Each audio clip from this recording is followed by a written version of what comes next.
સુરતમાં શહેરમાં નવા વર્ષની ઉજવણી જાહેર રોડ ઉપર તેમજ પાર્ટી પ્લોટમાં ભવ્ય રીતે થતી હોય છે, ત્યારે કાયદો અને વ્યવસ્થા જળવાઈ રહે તે માટે પોલીસ તંત્ર દ્વારા કલમ 31 અન્વયે વિશેષ બંદોબસ્ત ગોઠવવામાં આવ્યો છે। શહેર કમિશનર અનુપમસિંહ ગેહલોતે જણાવ્યું હતું કે શહેરના વિવિધ વિસ્તારોમાં મોટી સંખ્યામાં પોલીસ ફોર્સ તૈનાત કરી સુરક્ષાને પ્રાથમિકતા આપવામાં આવી છે અને 5,975 પોલીસ જવાન તૈનાત કરાયા છે। ઉપરાંત 1500 SRP જવાનો તથા 1,488 TRBના જવાનો પણ તૈનાત રહેશે। ઉપરાંત શહેરમાં 20 drone camera, 382 breath analyser, 900 body worn camera અને 1000 શોલ્ડર લાઇટનો ઉપયોગ કરવામાં આવશે। साल को गुड बाय करेंगे और 2026 का स्वागत करेंगे।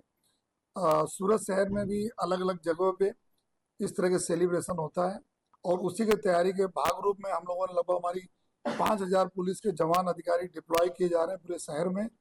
45 जगह ऐसी हैं जहाँ पर हम लोग नाकाबंदी कर रहे हैं। 12 हमारी चेक पोस्टें, इन सबको सील करके रखेंगे। कोई गाड़ी तेज चलाए नहीं, आराम से आप आइए और घर जाइए। कोई भी नशाकारक वस्तुओं का सेवन करके आप आए तो आपके ऊपर स्ट्रिक्ट कार्रवाई होने वाली है।